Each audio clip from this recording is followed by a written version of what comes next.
Sorry, everybody. We just had a little technical glitch there. Anyway, the 3 o'clock hour just kind of snuck up on us. So here we are at 3 o'clock. Probably look like a mess, but it's great to have you here. Thanks for stopping in. I'm Ken Haedrich, Dean of the Pie Academy. And the lovely gal on the other side of the camera is my wife, Bev. She'll be the camera person today and Chief Gopher. So anyways, Thanksgiving week. I know you're really busy, so I appreciate you taking your time to come to this baking class today. I know you probably have people coming soon. We certainly have a busy week too, so it's just an exciting week. It's an exciting time of year. So what I thought we would do today is talk about what you can do with your Thanksgiving leftovers. It's usually not that much of a problem getting rid of them. Everyone loves Thanksgiving leftovers. But after a while, you and your guests, if you're having guests, you know, they want something a little bit spiffier, a little bit fancier than just taking the leftovers out of the fridge and popping them on the table. So what we're going to do today, we're going to talk about some possibilities with using those leftovers to make dinner pies. And by dinner pies, I mean pot pies. We're going to do 3 different types of pot pies. One, and I have them in the oven right now. They're not quite ready, but we'll be looking at them shortly. We have 3 different types of pot pies. One with the traditional top crust that's out of this world, that has a top and a bottom crust. Another that has a mashed potato topping. It's more like a hybrid between a shepherd's pie and a pot pie. And third one's a little bit different. It has crumbs on it, which I have to remember to put on the pie in just a moment. It's the crumbs are not anything you've probably put on your crumb pie or on your pot pies before. It's a combination of those crispy onion rings that you use at the holidays on the green bean casserole and a dry stuffing mix. And what we do is we put those in the food processor, then we mix them with a little bit of melted butter, and that goes on the filling. So in addition to those are the pot pies we're going to look at. The other thing we're going to look at today is the hand pie. We have a nice hand pie. You know, you can take those leftovers and you can fold them into a nice piece of round pastry that you've rolled out.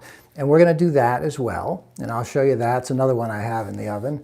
And finally, we are going to look at a quiche, one of my favorite quiches to do at Thanksgiving time. And that's very interesting. It has a little bit of a layer of mashed potatoes on the bottom. And then on top of that, it has whatever sort of leftover vegetables you like. I've used corn in there. The one I'm going to show you and cut into today has leftover collards in it. And the one that I'm going to actually put together and demonstrate for us has Brussels sprouts in it. So those are some fun things we're going to do. I don't know how long it's going to run through all this stuff. It could be 10 minutes. It could be 30 minutes. It's been a while since we've done a live event like this. So I'm just not sure. Let me put some crumbs. Let me go to the oven and put some crumbs on this one pot pie. And we'll see how these other things are doing. Let me see if you can get a peek. I don't know how much of this you can see. This is what they look like here. Here's the traditional one. As you can tell, this is the hand pie. This is the one with mashed potatoes. And then that one back here, I don't know if you can see it. This one is the one we're going to put crumbs on. And I have those right here.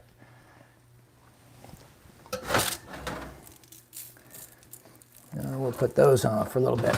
But first, let me take out my quiche. Let's take a look at this quiche. I think you're going to like this. This is the quiche I was telling you about. And we can cut right into this and take a look at it. How's that? You have a nice shot of that there?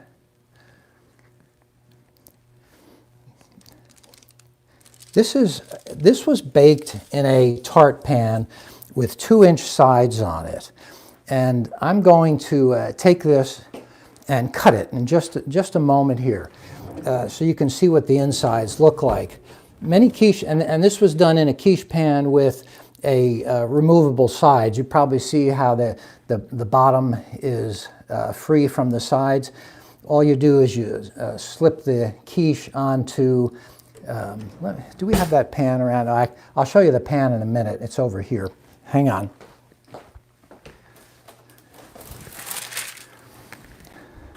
This is what the pan looks like right here. And it's got this removable bottom. And as you can see, the quiche will pop right up like that. So this is what this was baked in. And like I said, we put our layer, just a very thin layer of mashed potatoes in there that covers up some of the holes on the bottom. It also gives you a little bit of a waterproof layer in there, a leak-proof layer. And then the vegetables go on top of that. And then this is sort of like a mashed potato casserole almost on top of that. That's the custard filling of the quiche. It's got mashed potatoes and eggs, a little bit of Dijon mustard, some sour cream, and milk and some fun stuff like that, and cheese. So we're going to cut that right now. Take a look at it.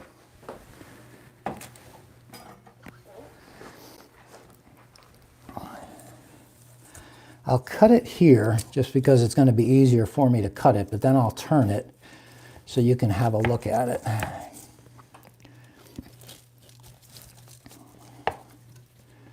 Now let me take this out. So can you see, you got a good shot of that right there, sweetie? Mm-hmm. That's the collards right in there. And this is that nice, oh, it doesn't fall off here. This is that nice mashed potato layer right here. That's sort of the custard topping of this. Let me turn this for you so you can have a look this way. How's that look?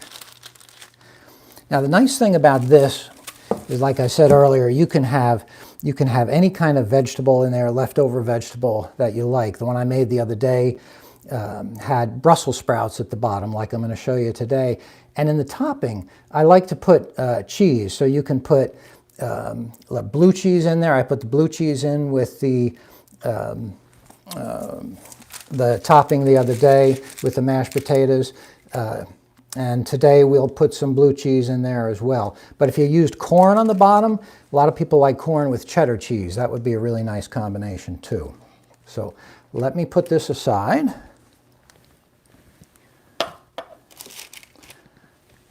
And I have to do one thing here very quickly. I'm going to show you, we're going to have to skip around a bit because we have all this stuff coming out of the oven at the same time. I have a little extra gravy here that I have to heat up, and I'm going to show you why in just a moment.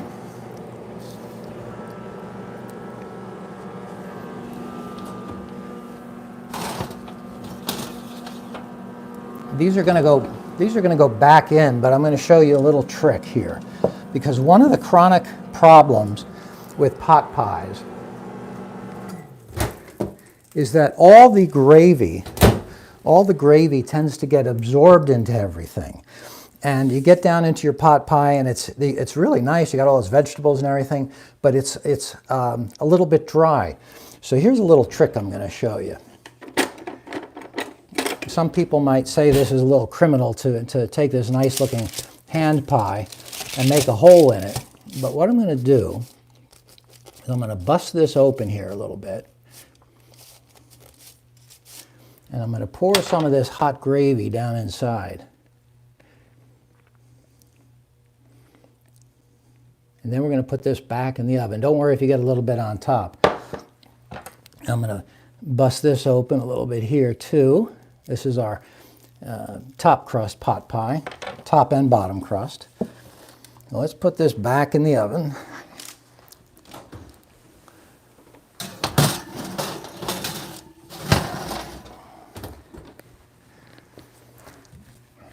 Let's go ahead and assemble that quiche that I showed you earlier.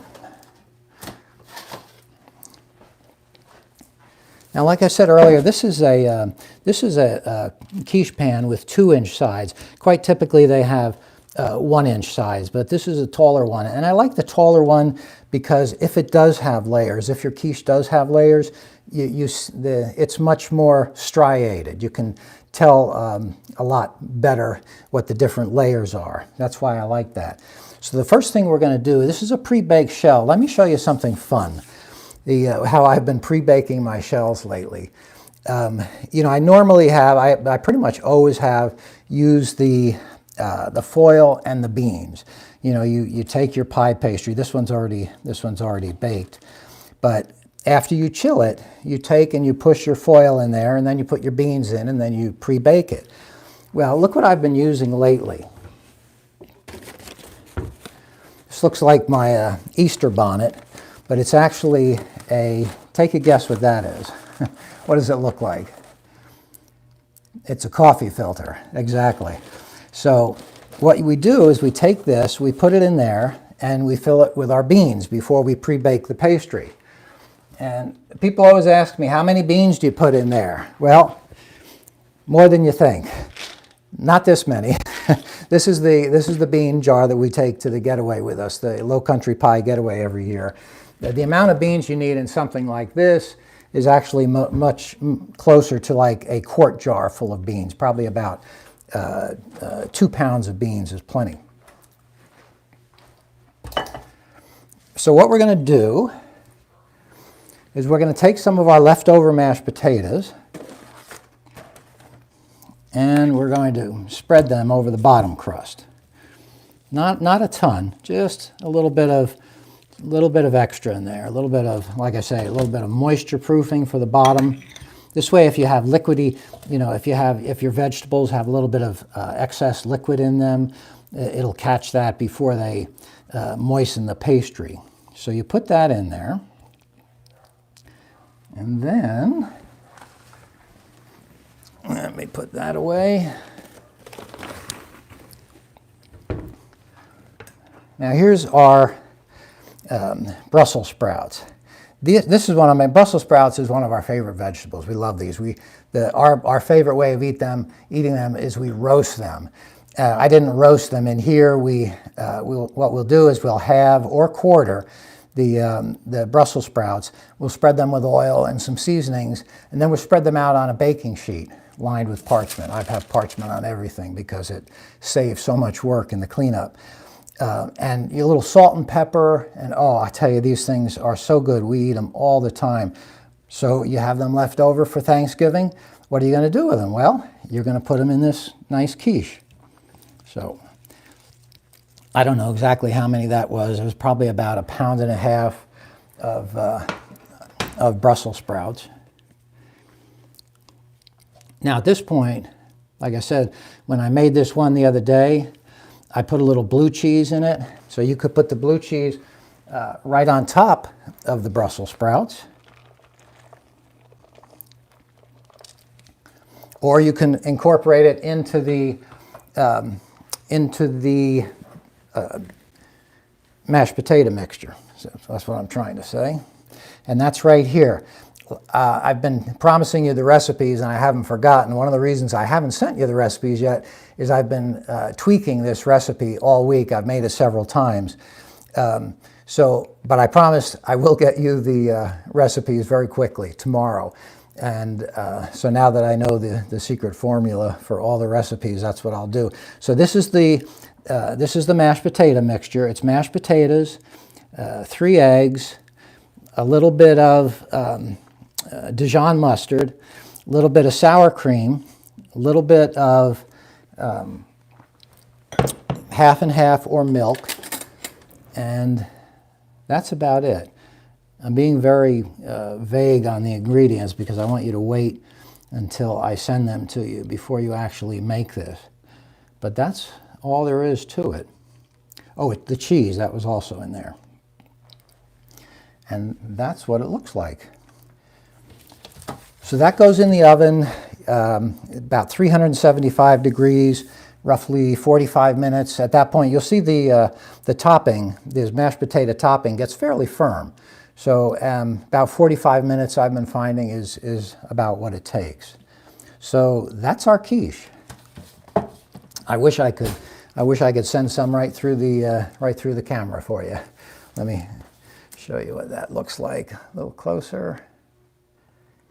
You can see the mashed potatoes have that nice yellow tint to them from the egg yolks. So let's put that aside. And we'll go on to something else.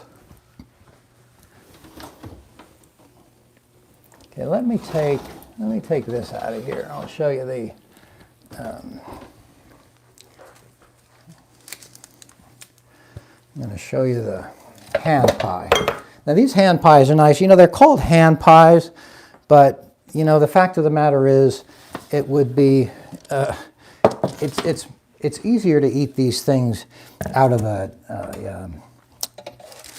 some sort of a bowl or a plate than it is, especially when they're warm. You can't really pick them up so much. But let me put these back in the oven. But isn't that beautiful? Sweetie, get a little nice shot of that there.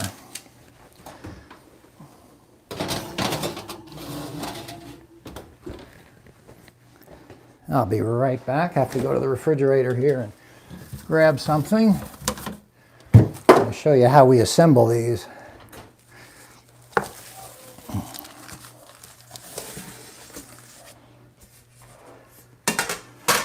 Let me just cut into this and show you what it looks like. When I serve these, you see it's got a nice juicy interior there. And you get a shot of that. I'm going to send you the recipe for this dough too. This is not my usual pie dough here. I call this a flaky and sturdy hand pie dough.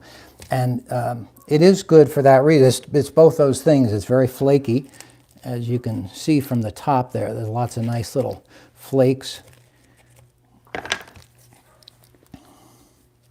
And it's also sturdy. If you do bring these somewhere, it holds up. It's not quite so delicate as some other pastries are.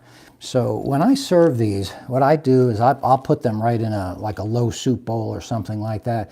And if people want to eat them out of hand, they could. But it's very rare that any of these pot pies, hand pies, don't taste better with a little bit of extra gravy on them. So that's what I like to do. I'll pour the gravy right into the bottom of the bowl, and then I'll put the hand pie right on top of it, and people will eat it like that. Let me show you how we actually assemble one of these.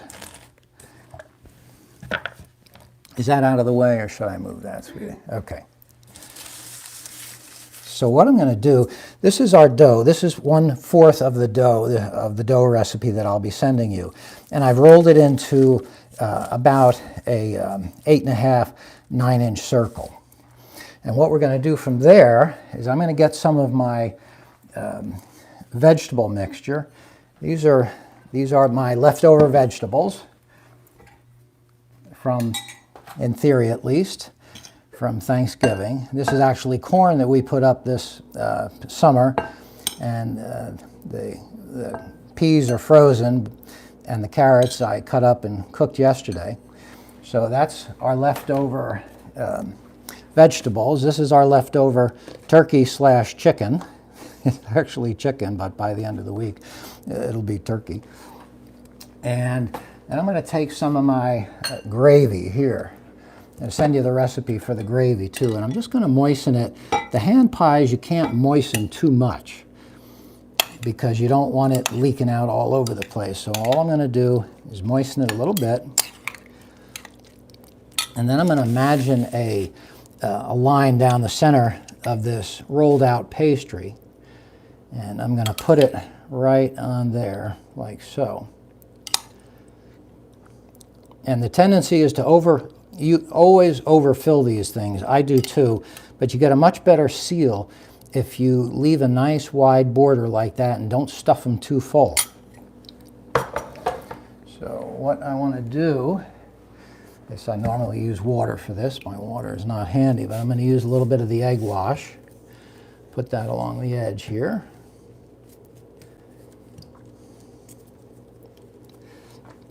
And then I'm going to seal it. I'm going to take that part, and pull it right over like so.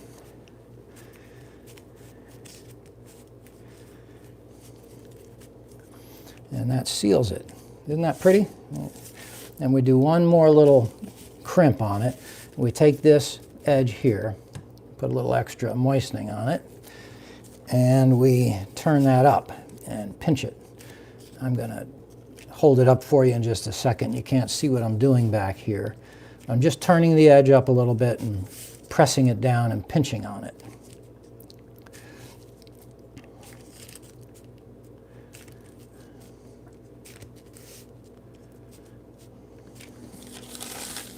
Like so. How's that? Get a nice shot of that? All right. Very nice. And you know, it's about, at this point, it's about 8 inches, maybe 7.5, 8 inches long. This is really, I mean, it's a 1 or a 2 person dish right here.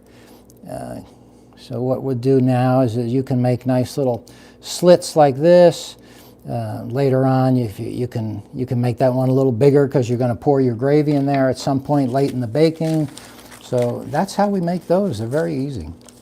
So I will be sending you the recipe for that one too. Let's put that aside. Okay, let me take a couple of seconds here to tidy up, and we'll go on to our next item.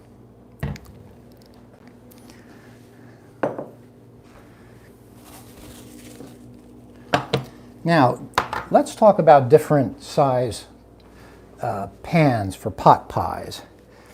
Here's one. I'm going to gather some up here. The one that I have in the oven is in this size here. And the pan size matters because not everybody has the same appetites. Excuse me, I have to grab something here.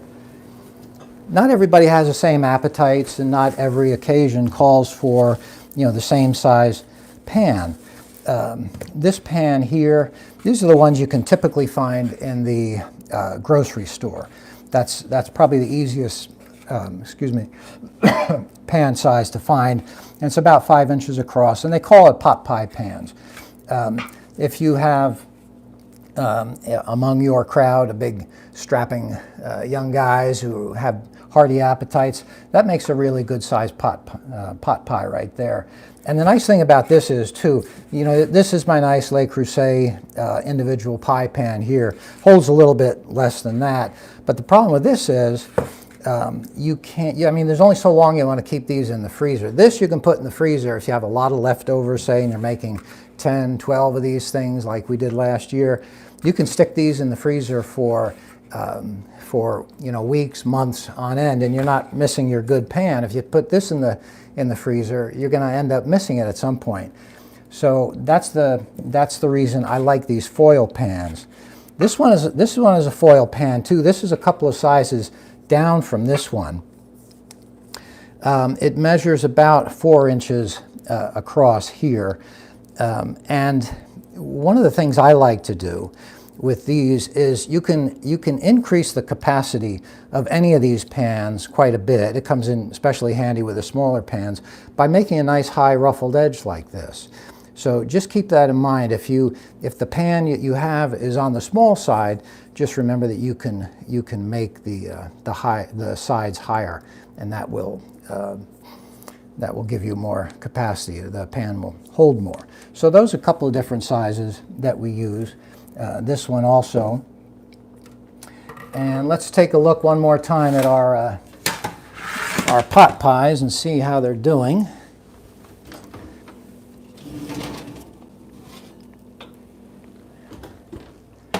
Oh.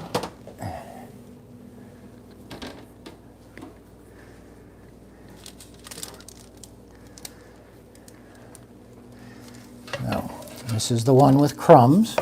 You can tell that's just a light coating of crumbs on this one here, with a nice filling.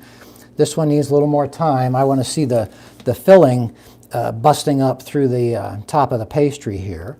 And this one looks great. This one's going everywhere, which is great. You know, these saucy pot pies often do. This is the one that had the mashed potatoes and the a little bit of Parmesan cheese on top. So I'm going to take one of these off of here. Getting a little crowded in our work area, isn't it? This one is done. I'm going to put these two back in for a few minutes, even though that one's all bubbly.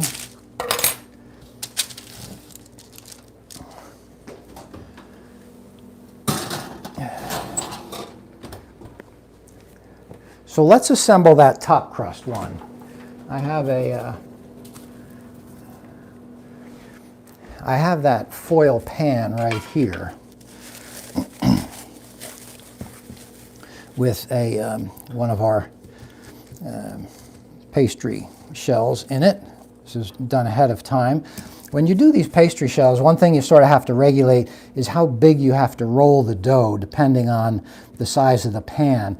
For these bigger pot pie pans here, I end up rolling the dough usually about 8.5 inches wide. And I use my little French style rolling pin here. This is the signature Pie Academy ones that I'm going to use. So this is our shell right here. On these smaller shells, you're going to find the circle you roll probably is going to be closer to like 5.5, 6 inches. Let's roll one of these out. This is my go-to pastry here, and I will be sending you a copy of this recipe.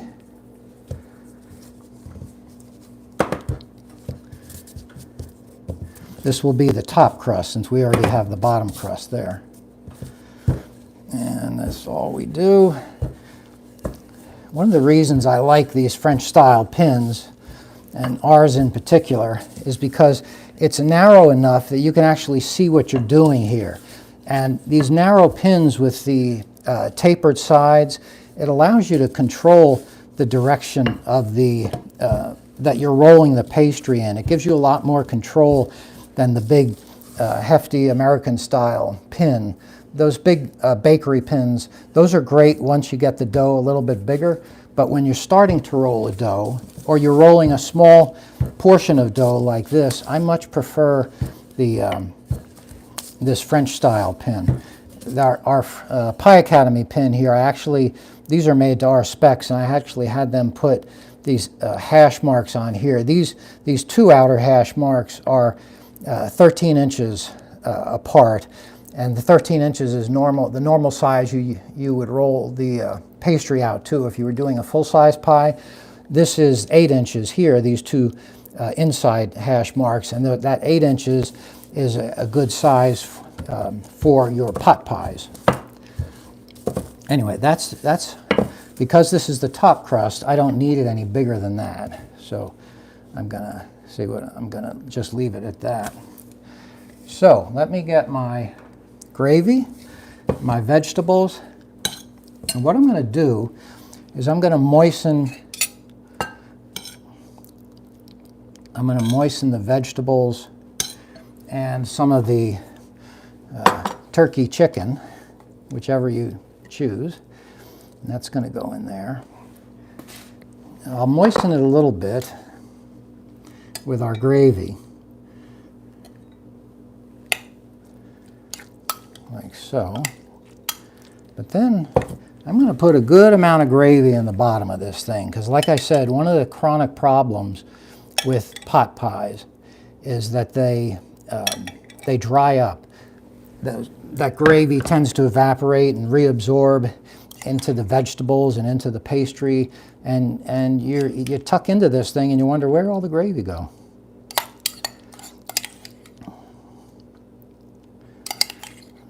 There's our filling. Now I'm going to moisten. I'm going to moisten this edge. Like I said, my water is somewhere else, so I'm just going to use this egg wash for now. And moisten that entire edge. And then I'm going to put my top crust on here. I really rolled that. I was talking and I have a hard time talking and thinking at the same time, but I really should not have made this top crust quite so big. But I put it on there, and what we're going to do now, see, I'm pressing the two pastries together, and what I'm going to do now is I'm going to trim the top here. One of the reasons I should not have made it so big is now I've got a lot of extra dough. And you see I'm just using the edge of the pan as my guide as I cut around here.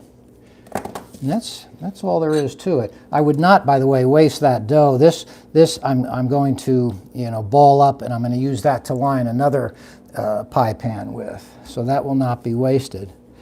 So there you go. And then you take your little fork and you go around the edge like so, and fork crimp it. There's different ways. I could have left a little more dough on the sides and formed a nice high ruffled edge with both of the pastries, but this, you know, we're trying to go through a lot here today, so we're speeding things up, taking shortcuts. So that's all there is to the traditional pot pie. This is, and you can, you know, you could fork them, you could knife them, anything you want to do, but it does help to have a nice steam vent on top. We'll give this guy a little face. How's that? Anyway. Okay, so let's one more time look in the oven and see how they're doing. Okay. This guy's getting a little, this guy here is getting a little out of hand. I'm not even going to try to take him out right now. But let me show you how we do one of these guys right here. I should probably find a place for him, which could be a little difficult. But let me put him over here.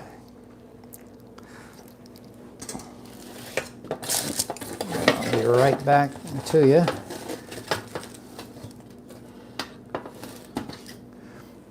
Okay, I'm going to put this guy back in the oven a few more minutes. And let me show you how we do the one with the mashed potatoes.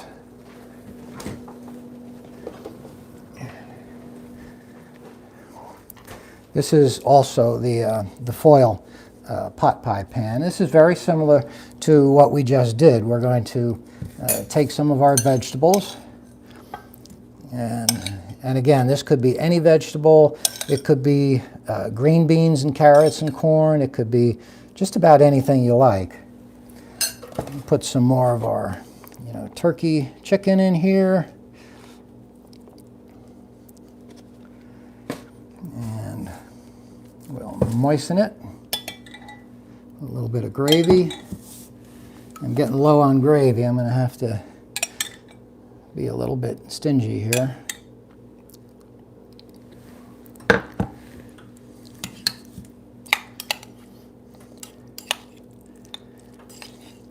Now this is kind of a nice, if you're not into, it's a fair amount of work making your pastry, and then putting it on putting your vegetables and your turkey in there and everything. And sometimes you just may run out of steam, or just don't want to add more pastry on top. That's fine. What you're going to do is you're just going to take your leftover mashed potatoes.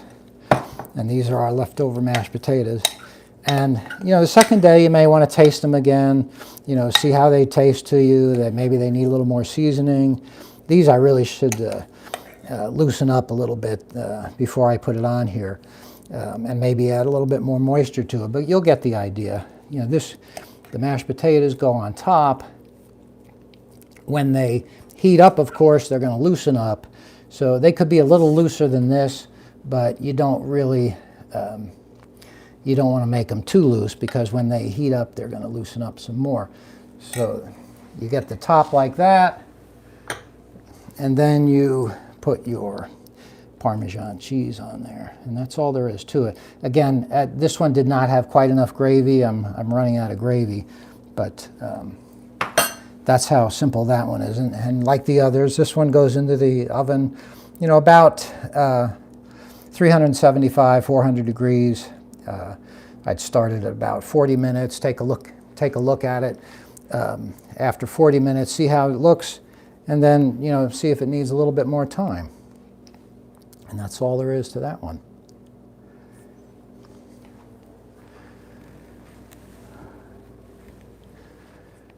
So, and the one with the crumbs is pretty much the same thing. You take your filling, you moisten it, and then about 10 minutes, and then it goes in the shell.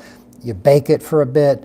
I don't like to put the crumbs on too early because they'll get too dark. See, these crumbs here actually went on after this had been in the oven for about half an hour. So it actually, they would have gotten too brown if I put them on at the beginning. So that's why I like to wait until it's starting to bubble, and then I'll put the crumbs on. And it makes a really nice, it's a little bit different. You know, it gives you a nice crunchy top too, instead of a soft top or a pastry top. So it's just another way that you can do nice little Thanksgiving pies. You know, it really helps to plan ahead with these things. I'll tell you a funny story. Last year, we had taken the time before Thanksgiving, a couple of weeks ahead of time. We had done a whole bunch of these little pastries like this one here, and we had them in the freezer waiting for us. So when Thanksgiving came and went, we had these waiting, and then my brother-in-law and sister-in-law were here, and no sooner had they left than we got these out, and we had all the leftovers, and we started assembling these things right away. So within a half hour of them leaving, we had 12 of these all set, and we took, and all filled and everything, we took pictures of them, and we sent them to my brother-in-law as they were driving down the road, and they you know, were texting back, "Oh my God, how did you do that? You guys must be magicians," or something like that.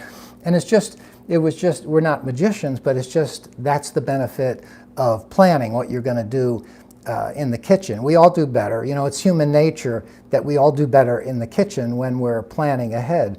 So hopefully what I've showed you today will give you an opportunity to do a little planning, make some of the pastries from the recipes I am going to send you tomorrow, I promise. And to, you know, you can get these in the freezer, these little pastry shells. These will freeze for weeks and weeks at a time.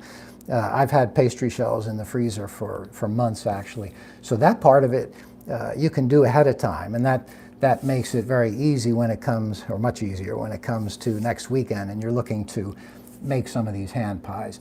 And don't forget, this is just, everything you learned here can be applied to all your savory pies that you do, not just the ones on Thanksgiving, obviously. I mean, the tricks you learned today, the recipes that I'm going to send you, you can use these to make chicken pot pies in March. You can use them for, you know, meat pies and anything else you like. So as you know, dinner pies are near and dear to my heart. Hold on, I'm trying to, excuse me? With ham. Oh, with ham too. Bev is saying, don't forget you can put ham in these. This is one I did with collards. That pie I did with collards, that would be really good with chopped ham in there as well. Some of these recipes come from my book, Dinner Pies, which probably a lot of you have seen before. This is a book that came out in, I believe, 2015, and it's got like 100, 150 recipes for all sorts of savory pies. We make a lot of these recipes at the Low Country Pie Getaway in Charleston in October every year that we do that. And I love, especially going into winter, these are some of the best types of pies. They're so satisfying and they're really comforting. So one of the things I was going to tell you is this week, if we're going to run a special on this, we're going to, if you want to order a copy of Dinner Pies, I believe it's $24.95. We will ship it to you this week for no shipping charge. So we don't do it through the store. We have to sort of bypass the store because the store wants to charge shipping for these. But if you'll just send either bev@thepieacademy.com or ken@thepieacademy.com, tell us you want a copy, signed for somebody for the holidays. We'll send you a PayPal invoice, or you can send us a check, and we'll get one of these out to you. But it's a great book. I think you'll really enjoy having a copy if you don't have one already. Makes a great gift for someone at the holidays, too. Anyway, we have been busy now for about 40 minutes, so I think we'll wind it up. Thanks so much for coming today. If you are not already a member of the Pie Academy, please go to thepieacademy.com and sign up there so you hear about all of our future live events like this. And if you are a member of the Pie Academy, you'll hear from me regularly. And all I can say is thanks so much for your support. It's great to have you here today, and we will talk to you again soon. Happy Thanksgiving to you.